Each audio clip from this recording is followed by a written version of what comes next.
And Noah did all that the Lord commanded him. Noah was 600 years old when the flood waters came on the earth, and Noah and his sons and his wife and his sons' wives entered the ark to escape the waters of the flood. Pairs of clean and unclean animals, of birds and all the creatures that move along the ground, male and female, came to Noah and entered the ark as God had commanded Noah. And after the 7th days, the floodwaters came on the earth. In the 600th year of Noah's life, on the 17th day of the second month, on that day, all the springs of the great deep burst forth, and the floodgates of the heavens were open, and rain fell on the earth 40 days and 40 nights. On that very day, Noah and his sons, Shem, Ham, and Japheth, together with his wife and the wives of his 3 sons, entered the ark. They had with them every wild animal according to its kind, all livestock according to its kind, every creature that moves along the ground according to its kind, and every bird according to its kind, everything with wings, pairs of creatures that have the breath of life in them, came to Noah and entered the ark. The animals going in were male and female of every living thing, as God had commanded Noah. Then the Lord shut him in for 40 days, and flood kept coming on the earth. And as the waters increased, they lifted the ark high above the earth. The waters rose and increased greatly on the earth, and the ark floated on the surface of the water. They rose greatly on the earth, and all the high mountains under the entire heavens were covered. The waters rose and covered the mountains to the depth of more than 20 feet.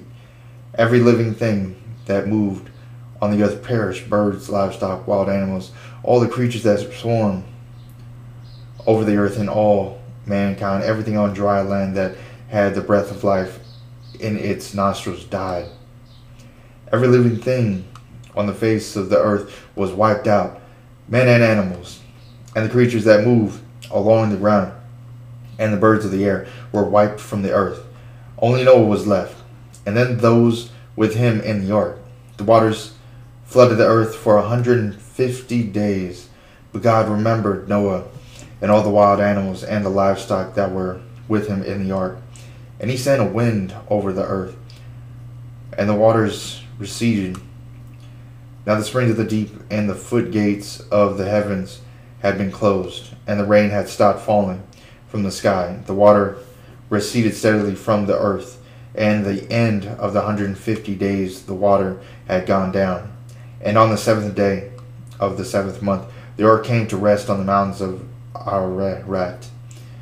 The waters continued to recede until the 10th month, and on the first day of the 10th month, the tops of the mountains became visible.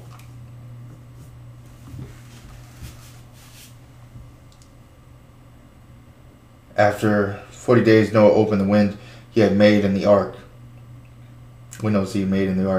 until the water had dried up from the earth. Then he sent out a dove to see if the water had receded from the surface of the ground. But the dove could not find no place to set its feet, because there was no water over all the surface of the earth. So he returned to Noah in the ark. He reached out his hand and took the dove and brought it back to himself in the ark. He waited 7 more days and again sent out the dove from the ark. When the dove returned to him in the evening, there in its beak was a freshly plucked olive leaf. Then Noah knew that the water had receded from the earth. He waited 7 more days and sent the dove out again, but this time he did not return to him. By the first day of the first month of Noah's 601st years, the water had dried up from the earth. Noah then removed the covering from the ark and saw that the surface of the ground was dry. By the 27th day of the 2nd month of the earth was completely dry. Then God said to Noah, "Come out of the ark, you and your wife and your sons and their wives, and bring out every kind of living creature that is with you, the birds, the animals, and all the creatures that move along the ground, so they can multiply on the earth and be fruitful on and increase in number upon it." So Noah came out together with his sons and his wife and his sons' wives, all the animals and all the creatures that move along the ground, and all the birds, everything that moves on the earth came out of the dark ark, one kind after another. Then Noah built an altar to the Lord, and taking some of his clean animals and clean birds, he sacrificed burnt offerings on it. The Lord smelled the pleasing aroma and said in his heart, "Never again will I curse the ground because of man, even though every inclination of his heart is evil from childhood, and never again will I destroy all living creatures as I have done. As long as the earth endures seed time and harvest, cold and heat, summer and winter, day and night will never cease." God's covenant with Noah.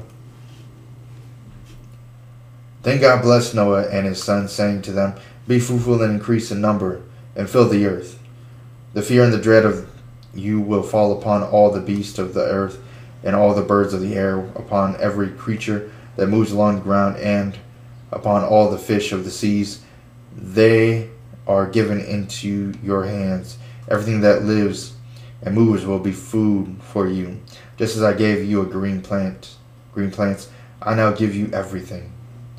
But you must not eat meat that has its lifeblood still in it. And for your livelihood, I will surely demand an accounting. I will demand an accounting from every animal, and from each man too.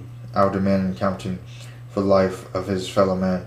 Whoever sheds the blood of man, by man shall his blood be shed. For in the image of God has God made man. As for you, be fruitful and increase in number.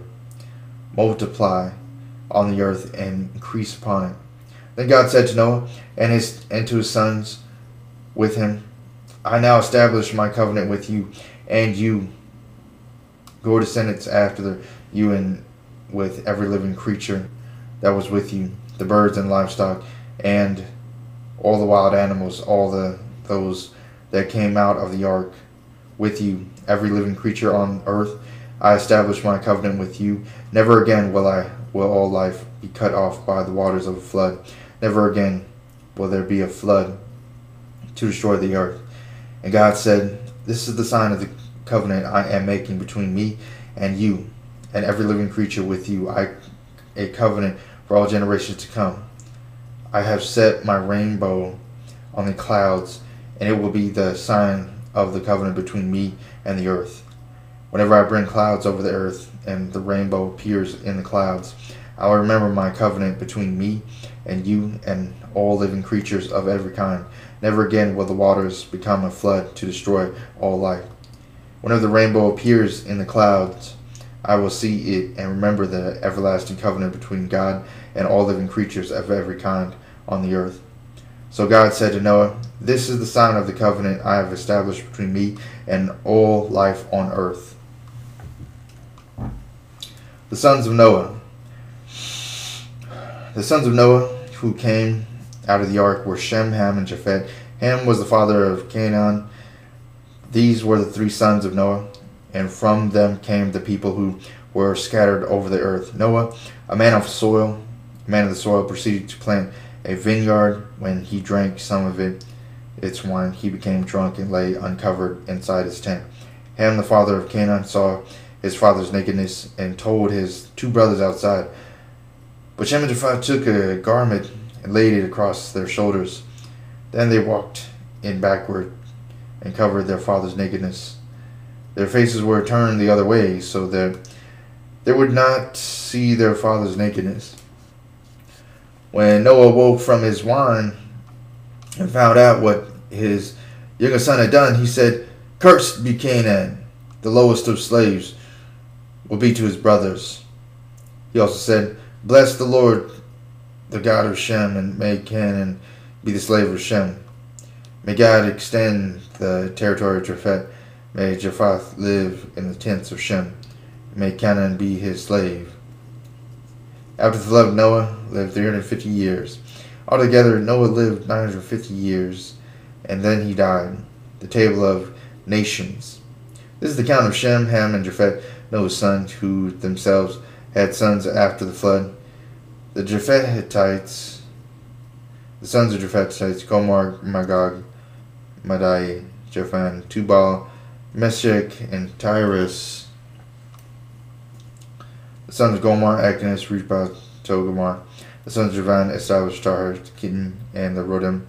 For these, the maritime people spread out into the territories by their clans with their nations and with its own language.